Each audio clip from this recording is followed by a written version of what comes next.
Michael Jackson 150 साल जीना चाहता था। किसी के साथ हाथ मिलाने से पहले दस्ताने पहनता था, लोगों के बीच में जाने से पहले मुंह पर मास्क लगाता था। उसकी देखरेख करने के लिए उसने अपने घर पर लगभग 12 डॉक्टर नियुक्त किए हुए थे, जो उसके सर के बाल से लेकर पांव के नाखून तक की जांच दिन प्रतिदिन किया करते थे। उसका खाना लेबोरेटरी में चेक होने के बाद उसे खिलाया जाता था। उसको व्यायाम कराने के लिए 15 लोगों को रखा हुआ था। माइकल जैक्सन अश्वेत था। उसने 1987 में प्लास्टिक सर्जरी करवाकर अपनी त्वचा को गोरा बनवा लिया था। अपने काले माँ बाप और काले दोस्तों को भी उसने छोड़ दिया। गोरा होने के बाद उसने गोरे माँ बाप को किराए पर लिया और अपने दोस्त भी गोरे बनाए। शादी भी गोरी औरतों के साथ की। नवंबर 15 को माइकल ने अपनी नर्स डेबी रो से विवाह किया, जिसने प्रिंस माइकल जैक्सन जूनियर और पेरिस माइकल कैथरीन को जन्म दिया। वो 150 साल तक जीने के लक्ष्य को लेकर चल रहा था। हमेशा ऑक्सीजन वाले बेड पर सोता था। उसने अपने लिए अंगदान करने वाले डोनर भी तैयार कर रखे थे, जिन्हें वह खर्चा देता था ताकि समय आने पर उसे किडनी, फेफड़े, आंखें, किसी भी शरीर के अंग की जरूरत पड़े तो वह उनको आकर दे दें। उसको लगता था कि पैसे और अपने रसूख के बदौलत मौत को भी चकमा दे सकता है, लेकिन वह गलत साबित हुआ। 25 जून 2009 को उसके दिल की धड़कन रुकने लगी। उसके घर पर 12 डॉक्टर्स की मौजूदगी में हालत काबू में नहीं आई। सारे शहर के डॉक्टर उसके घर पर जमा हो गए, वह भी उसे नहीं बचा पाए। उसने 25 साल तक बिना डॉक्टर से पूछे कुछ नहीं खाया था। अंत समय में उसकी हालत बहुत खराब हो गई थी।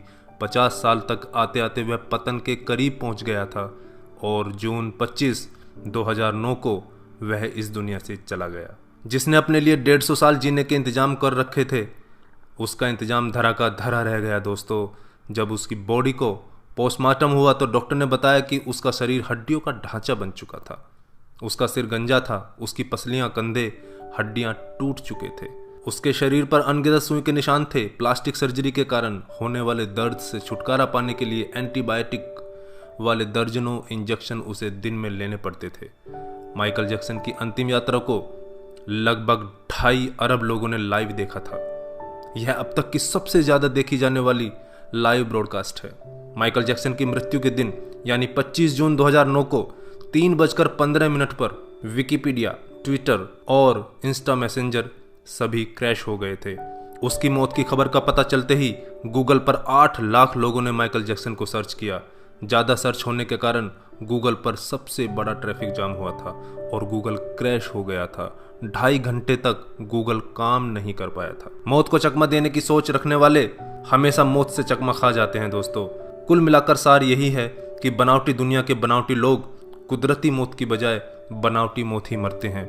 क्यों करते हो गुरूर अपने 4 दिन के ठाठ पर? मुट्ठी भी खाली रहेगी जब पहुंचोगे घाट पर। क्या हम builders, interior designers, caterers, decorators के लिए कमा रहे हैं दोस्तों? हम बड़े बड़े कीमती मकानों और बेहद खर्चीली शादियों से किसे इंप्रेस करना चाहते हैं? क्या आपको याद है कि 2 दिन पहले किसी की शादी में आपने क्या खाया था?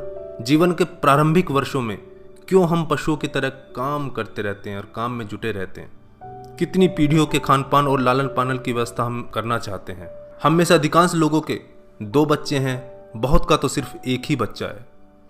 हमारी जरूरत कितनी है और हम कितना पाना चाहते हैं, इसके बारे में जरा सोचिए।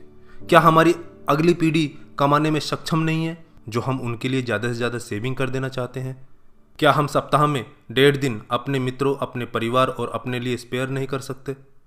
क्या आप अपनी मासिक आय का 5% अपने आनंद के लिए, अपनी खुशी के लिए खर्च करते हैं? सामान्यतः जवाब नहीं में ही होता है। हम कमाने के साथ साथ आनंद भी क्यों नहीं प्राप्त कर सकते दोस्तों?